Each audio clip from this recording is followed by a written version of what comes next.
Hi everyone, today I'm going to present a tutorial on how to set up an external aerodynamic simulation in STAR-CCM+. Here I'm going to create a virtual wind tunnel around a simple geometry, which is a 6:1 prolate-spheroid as shown here, to analyze the aerodynamic behavior of this body. As can be seen here, the prolate-spheroid has an angle of incidence equal to 20 degrees with respect to an inflow with a constant speed of 47.957 meters per second. In this tutorial, the external aerodynamic simulation setup is performed in the following steps: definition of the computational domain and region, mesh generation, checking the mesh quality, definition of physics, boundary conditions, monitors, solver settings, and stopping criteria. And at the end we have the post-processing step. Now let's dive into each of these steps. So first, the definition of the computational domain and region.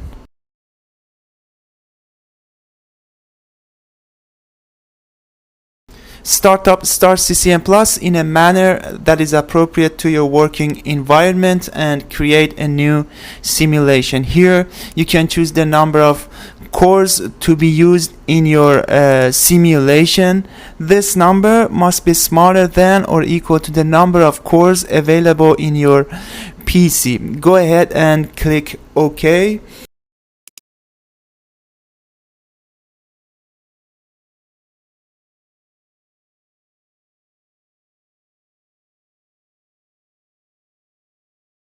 From here you can save your simulation.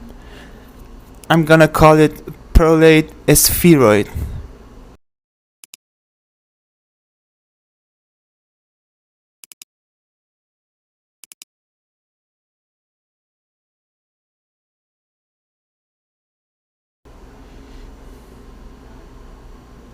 For this tutorial, I'm going to use the 6:1 prolate-spheroid with the length and maximum diameter as shown here. You can access the geometry using the link given in the description of this video.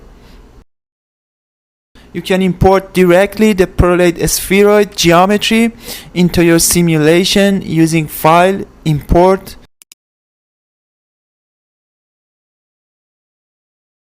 Import Surface Mesh,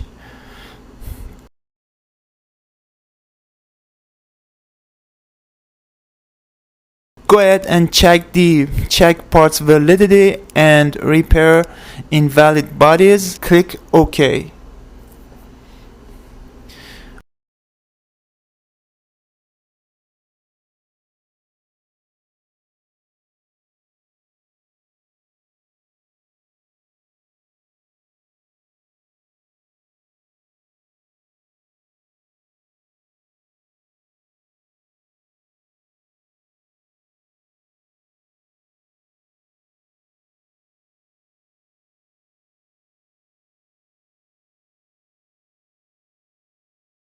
Under geometry, parts, spheroid, expand surfaces, right click on surfaces and rename it to a spheroid.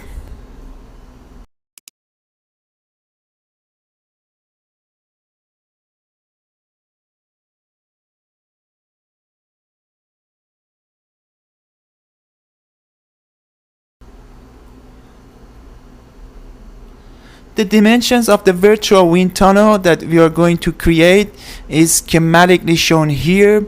D and L indicate the spheroid's largest diameter and length respectively. Note that the dimensions of the computational domain must be selected in such a manner to ensure the negligibility of the domain size on the CFD analysis.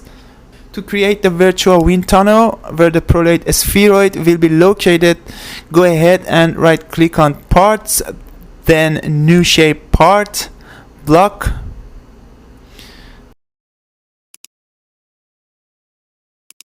For the start coordinates, put -3.443, -2.166, and 0. While for the n coordinates, put 13.034, 2.166, 2.166. Click create and then close.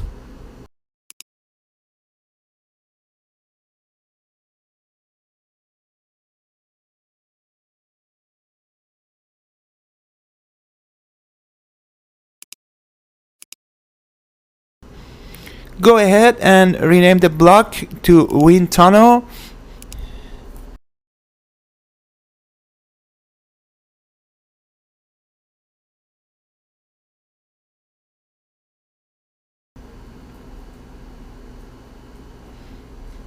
Note that for this simulation we are going to model only half of the prolate-spheroid due to the symmetry of the problem. The boundary conditions that we are going to use are shown here. The boundary at the domain upstream is treated as the velocity inlet. The downstream boundary is considered a pressure boundary where the static pressure is assumed to be 0. Additionally, the lateral boundaries, including the top, bottom, and side boundaries, can be treated either as slip boundaries or symmetry boundaries. Note that the slip and symmetry boundary conditions are similar but not identical. In a symmetry boundary condition, the normal component of all the variables along with their normal gradients except for the normal gradient of the normal velocity is assumed to be 0. On the other hand, the slip boundary condition assumes that the normal velocity component together with the tangential stress component is equal to 0. In certain cases, this difference between the symmetry and slip boundary conditions can cause a difference in the final solution between these conditions. However, for the present simulation, it is believed that choosing either a slip or symmetry boundary condition for the lateral boundaries would not affect the solutions, since the boundaries of the domain are placed far enough from the body and therefore the flow is not disturbed by the boundaries. To define boundary conditions on each wind tunnel surface, we need to split the wind tunnel surface. Expand the wind tunnel surfaces, right click on block surface and choose split by patch.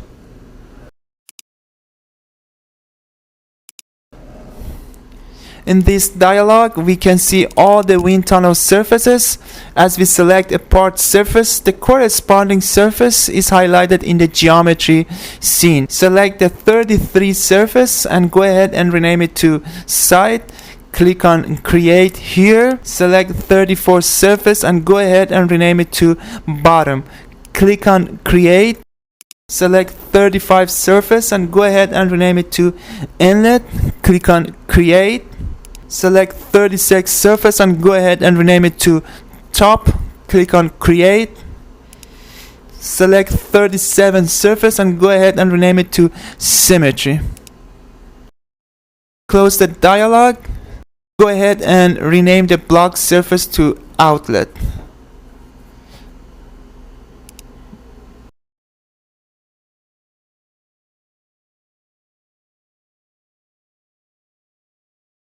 Go ahead and save the simulation. Now let's change the orientation of the prolate-spheroid with respect to the incoming flow from the inlet boundary. For this purpose, right click on spheroid, transform, rotate. For angle, put -20 degree and then click apply. Close the dialog and go ahead and save the simulation. Now we need to subtract the spheroid from the wind tunnel, so go ahead and multi-select both the spheroid and the wind tunnel. Right click on one of them and select Boolean. Then subtract. Select the wind tunnel as the target part and click OK. Go ahead and rename the subtract to virtual wind tunnel.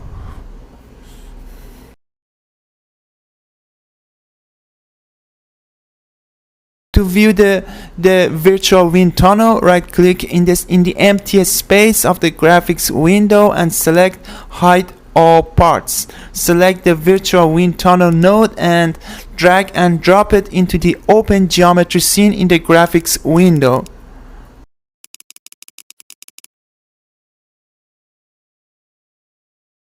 Now that we created the part, we can create the region. So go ahead and right click on virtual wind tunnel, click on assign parts to regions and set it to create a region for each part, and create a boundary for each part surface. And finally here, don't create interfaces from contacts, and click apply. Go ahead and close the dialog. You can visualize the region you just created here under the regions node. Go ahead and save the simulation. One of the most critical aspects that must be considered to ensure the simulation accuracy in external aerodynamic simulations is undoubtedly the generation of a high quality mesh. A high quality mesh should in fact provide a reasonable compromise between the computational cost and the number of cells. It is worthy to mention that to generate a CFD mesh, the computational domain is typically divided into two regions where cells with different shapes and orientations are used. The region close to the body, which in this case is the prolate-spheroid, and also the region far from the body, as we can see here. In general, the region near the body is more critical for CFD mesh generation, as the quality of mesh in this region directly impacts several important aspects of our CFD simulations, including the stability of the simulations and the quality of the obtained results. In the region near the body, normally a set of orthogonal prismatic cells is used to capture the boundary layer near the surface of the body, as we can see here. The position of the center of the first prismatic cell immediately next to the wall, which in a dimensionless form is represented by y plus, is determined by the fact that whether the turbulence model uses wall functions to capture the near wall flow and turbulence, or it is capable of resolving the entire turbulent boundary layer down to the viscous sublayer without using any wall functions. Another important point for the region close to the body is the size of the cells on the body surface. Here, the generation of the mesh is performed using these three steps: surface preparation, prism layer mesh generation, and volume mesh generation. Surface preparation. In this step, the surface remesher is used to enhance the overall quality of an existing surface and prepare it for the volume mesh. Prism layer mesh generation. Before I present this section, note that to learn how to generate the prism layer mesh, you can watch the video in my channel entitled Mesh Generation in CFD Prism Inflation Layer Mesh, where I have outlined a practical methodology for the generation of the prism layer mesh. Prism layer mesh, which is composed of orthogonal prismatic cells, as we can see here, is used to capture the boundary layer near the surface of a body.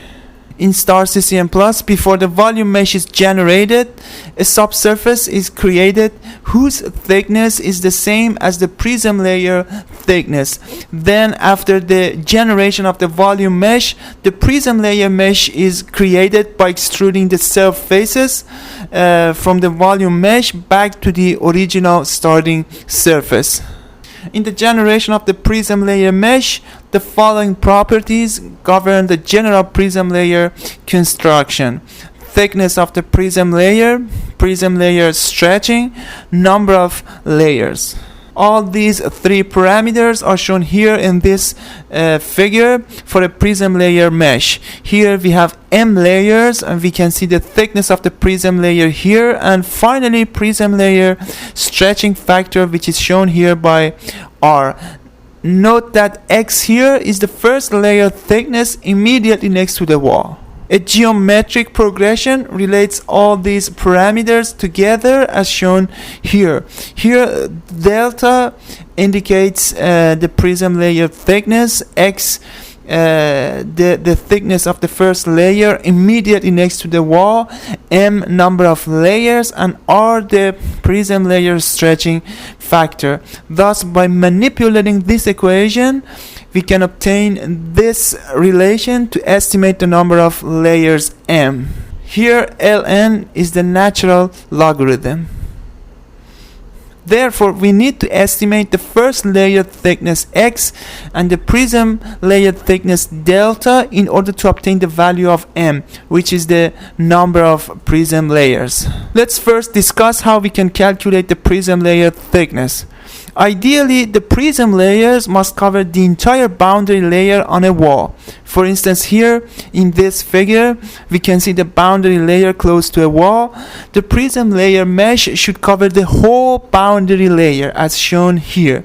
So the prism layer total thickness must have the same height as the boundary layer. Therefore, to specify the prism layer thickness, this equation proposed by White 2006 to estimate the boundary layer thickness for a turbulent flow over a flat plate is used.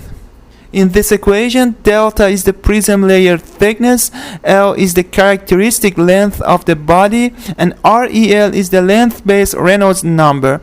Note that using this equation, we are assuming that the prism layer thickness is equal to the thickness of the boundary layer, which is a valid assumption. For the calculation of the first layer thickness X, we need to know the target Y plus value of the problem. The Y plus value depends strongly on the choice of the turbulence model and the flow field we are interested in capturing.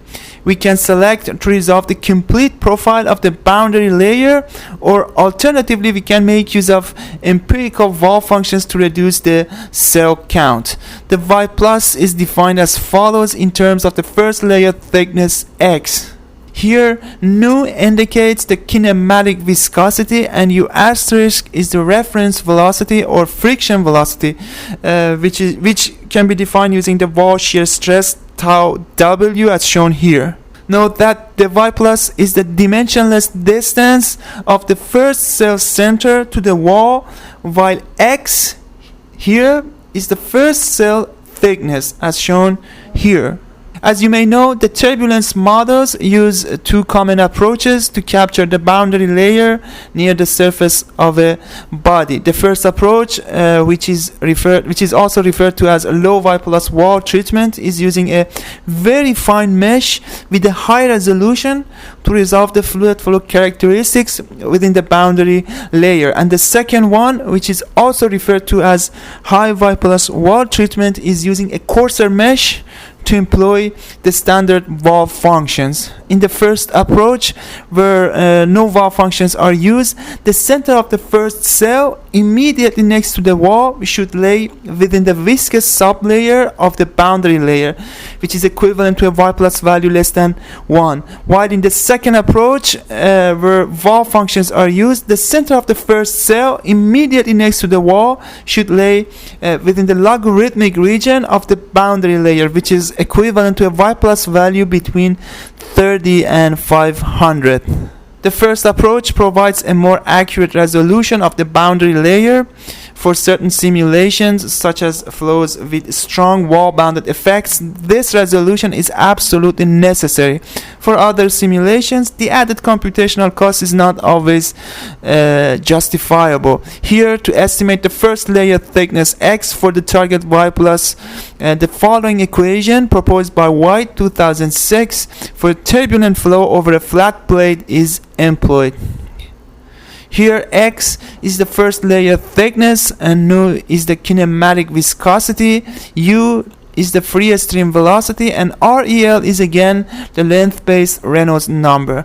Now let's review how we can estimate the three parameters of the prism layer mesh mentioned earlier.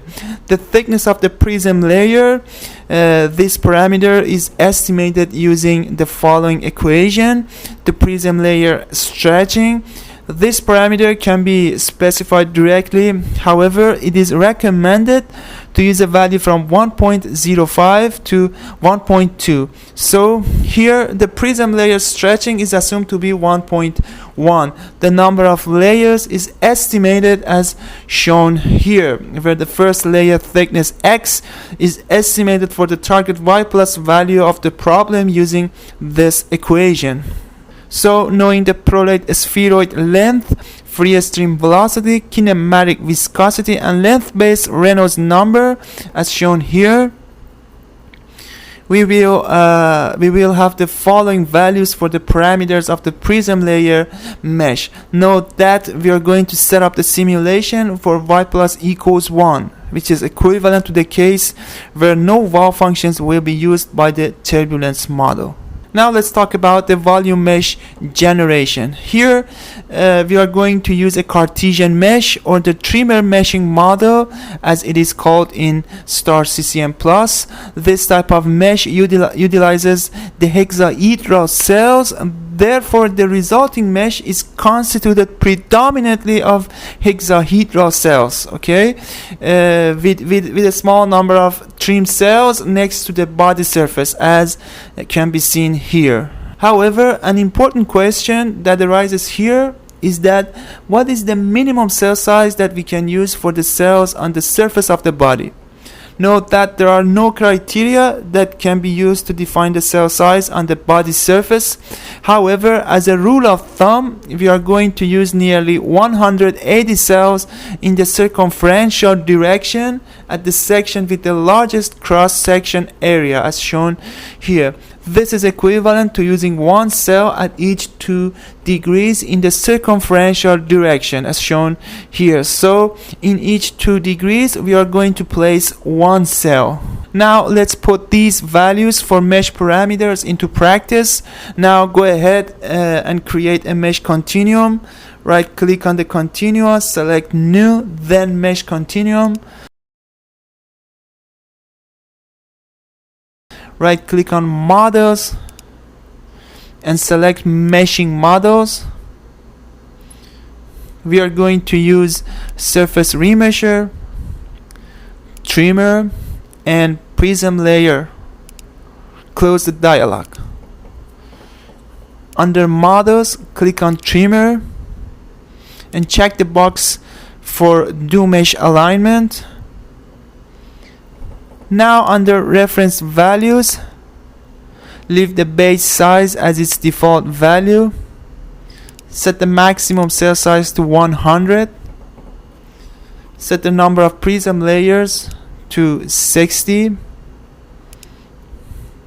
Prism layer stretching to 1.1. Under prism layer thickness, set the size type to absolute and set the absolute size to 0.025 meter. Under surface size, set both the relative minimum size and relative target size to 0.4. Note that these values are equal to the size of the cells on the body surface. Under template growth rate, set both the default growth rate and the boundary growth rate to slow. Go ahead and save the simulation. Now let's set the mesh size values on the domain boundaries. Go ahead and expand the regions, then the virtual wind tunnel. Under boundaries, multi-select bottom, inlet, outlet, side, symmetry, and top, and right click on one of them and click edit. Under mesh conditions, set the customize prism mesh to disable. Under custom surface size, activate the custom surface size. Then under mesh values, surface size, put 100 for both relative minimum size and relative target size. Go ahead and close the dialog. Finally, under spheroid mesh conditions, activate the custom surface size. Then under mesh values, surface size, put 0.4 for both relative minimum size and relative target size.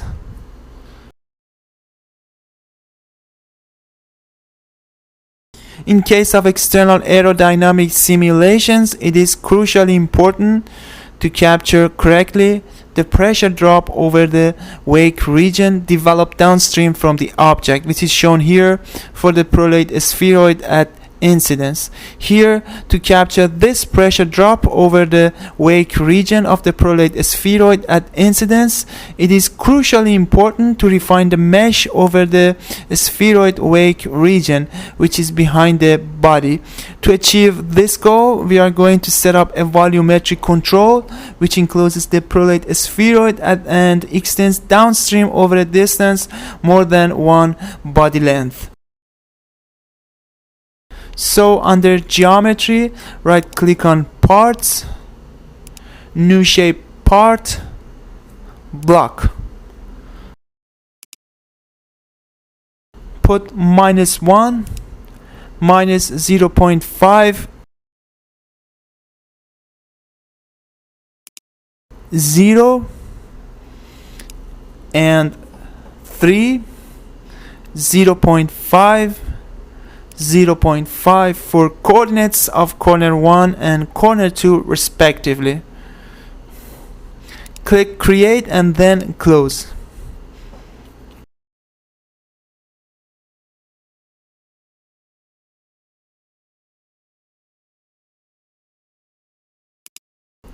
Go ahead and rename the block to volume mesh refinement.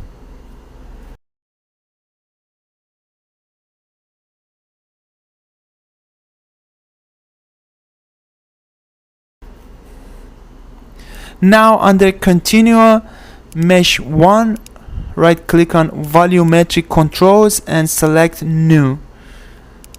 Now under Continua Mesh 1, Volumetric Controls, click on Volumetric Control 1, select Volume Mesh Refinement for parts. Now under Mesh Conditions, click on Trimmer.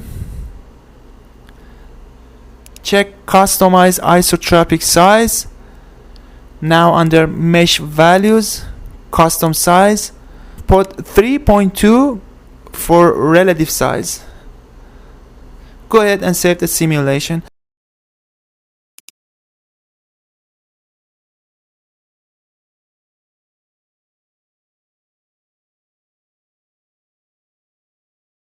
Now we have set up the mesh for our simulation, and go ahead and click on Generate Volume Mesh from here. To visualize the mesh, go ahead and right click on Scenes, New Scene,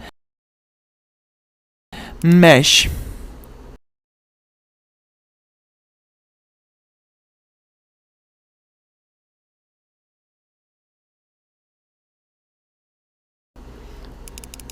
Use the rotate view and zoom bottom to visualize the mesh generated around the prolate-spheroid.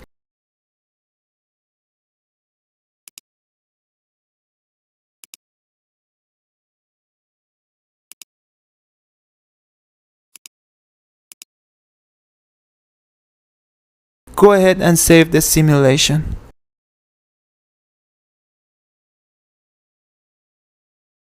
Checking the mesh quality. Here the quality of the generated mesh is measured through the evaluation of the cell skewness angle and cell quality metric. The cell skewness angle is a proper indicator of the mesh quality and suitability. The skewness angle theta, as is defined here in this figure, is the angle between the face area vector, which here is shown by A, and the vector connecting the two cell centroids. Therefore, it can be easily concluded that the angle equal to 0 is the best which means that the mesh is orthogonal. In order to reduce the influence of the skewness angle on the results, it is recommended to keep it under 85 degrees. The second parameter that we are going to use in order to check the mesh quality is the cell quality metric. In the cell quality metric, generally flat cells with highly non-orthogonal faces have a low cell quality. As an example, these figures show a good quality cell and a bad quality cell. A cell with a quality of 1 is considered perfect. A cubic cell is an example of such a perfect cell.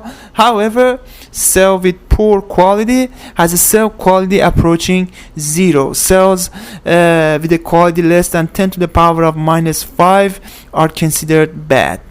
To evaluate the cell skewness angle, right click on plots, new plot, select histogram plot, click on histogram plot 1 and set the parts to regions.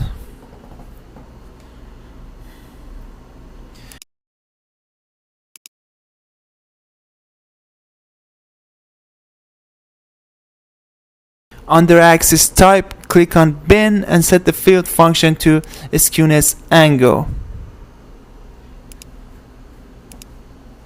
Here in this plot, we can see the number of cells with a specific skewness angle. As can be seen in this plot, most of the cells have a skewness angle smaller than 20 degrees. And also the maximum skewness angle encountered in the computational domain is about 75 degrees with a frequency of 12, which is an indication of the good quality of the mesh that we have just generated. Now to evaluate the cell quality metric, right click on plots, new plot, select histogram plot, click on histogram plot 2 and set the parts to regions. Under axis type, click on bin and set the field function to cell quality. To visualize the minimum cell quality encountered in the computational domain, click on zoom selected plot option here. Zoom in on this area of the graph. As we can see here, most of the cells have a cell quality metric close to 1, which is an indication of high quality of the generated mesh. Additionally, the minimum cell quality is about 0.11, which is acceptable for a CFD simulation.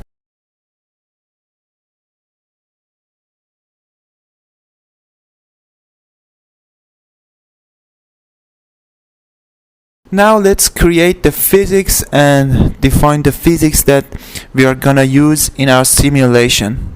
Under Continua Physics 1, right click on Models and select Models. Steady. We're going to use a gas, segregated flow,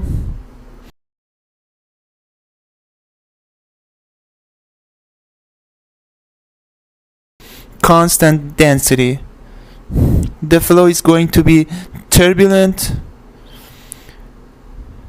We're gonna use the elliptic blending Reynolds stress turbulence model. Among the optional models, choose cell quality remediation. Click close. You can visualize the models here. Go ahead and save the simulation.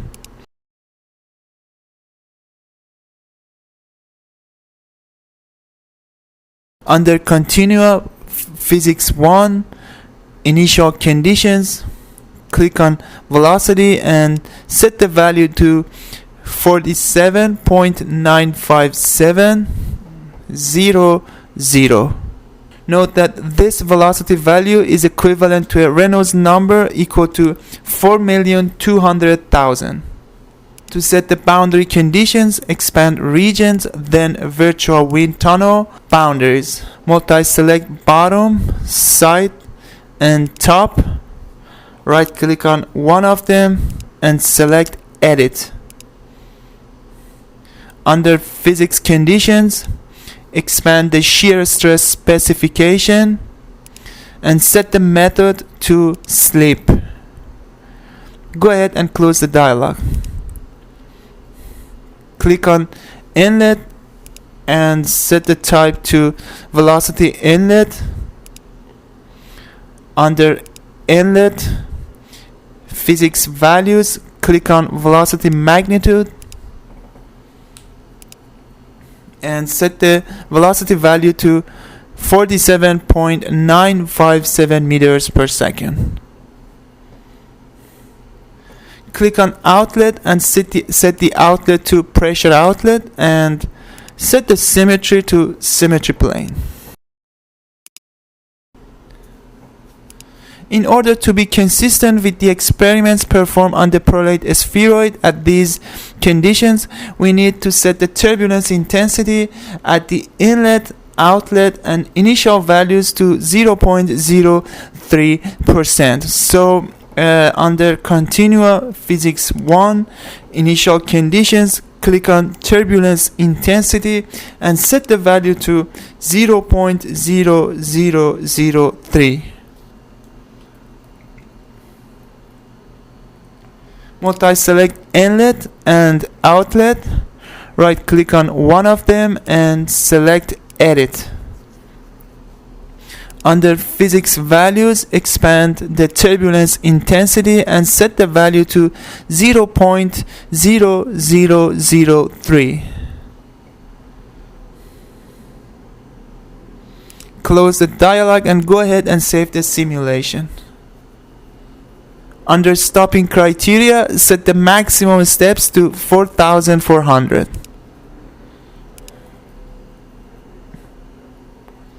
Now let's create 3 separate reports to monitor the lift and drag forces together with the pitching moment acting on the prolate-spheroid.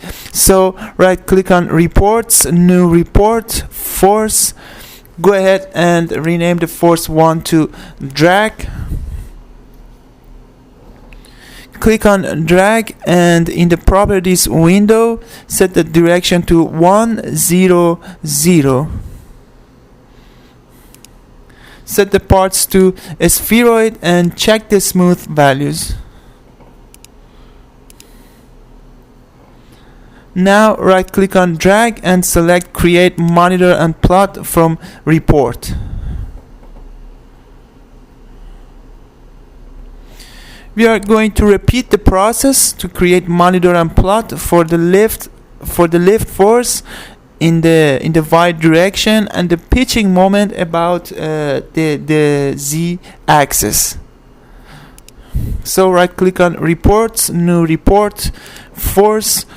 Go ahead and rename the force 1 to lift. Click on lift and in the properties window set the direction to 010. Set the parts to a spheroid and check the smooth values. Now right click on lift and select create monitor and plot from report. So right click on reports, new report, moment. Go ahead and rename the moment 1 to pitching moment. Click on pitching moment and in the properties window set the axis to 001.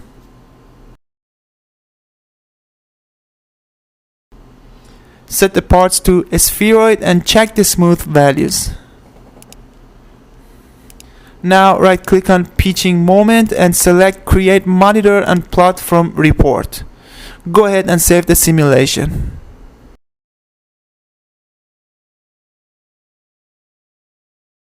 At the end we have the post-processing step. Here we have the residuals. Note that to better understand the behavior of residuals, I have set the normalization option of the variables under monitors to off. And also here we have we can see the behavior of the lift force, drag force, and pitching moment as the iterations go on.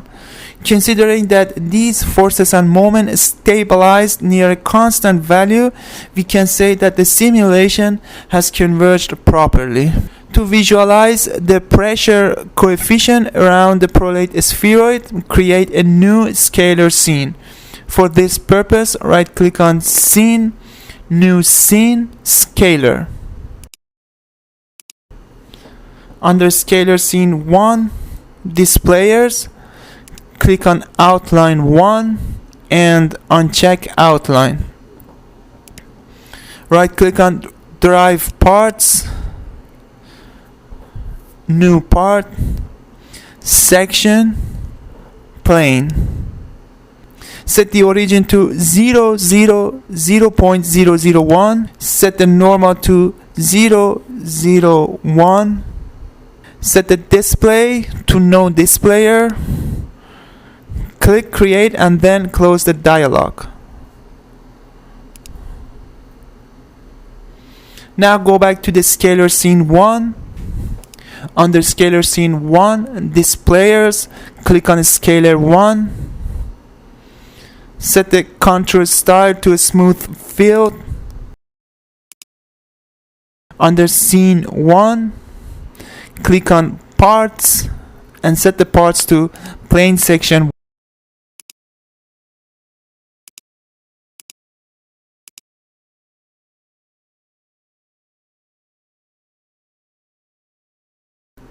Set the orientation to Z plus, up, Y plus. Click on Scalar Field and set the function to pressure coefficient.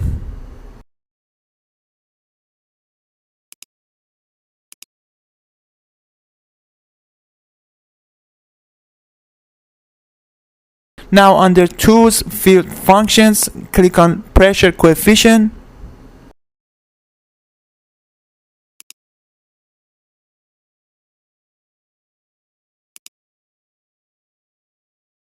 In the Properties window, set the reference density to 1.18415 kilograms per cubic meter and reference velocity to 47.957 meters per second.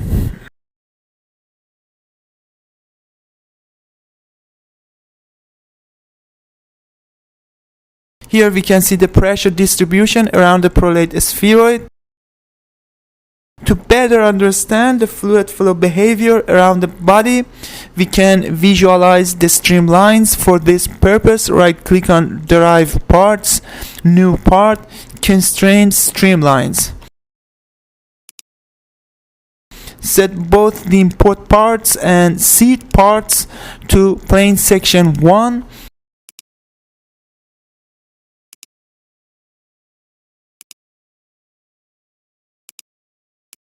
Set both the part U resolution and part V resolution to 25. Set the display to no displayer. Click on Create and then close the dialog.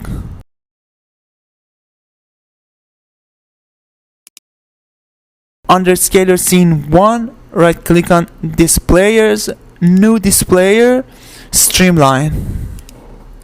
Click on Streamlines 1 and set the color mode to constant. Under Streamlines 1, click on Parts and set the parts to Constraint Streamline.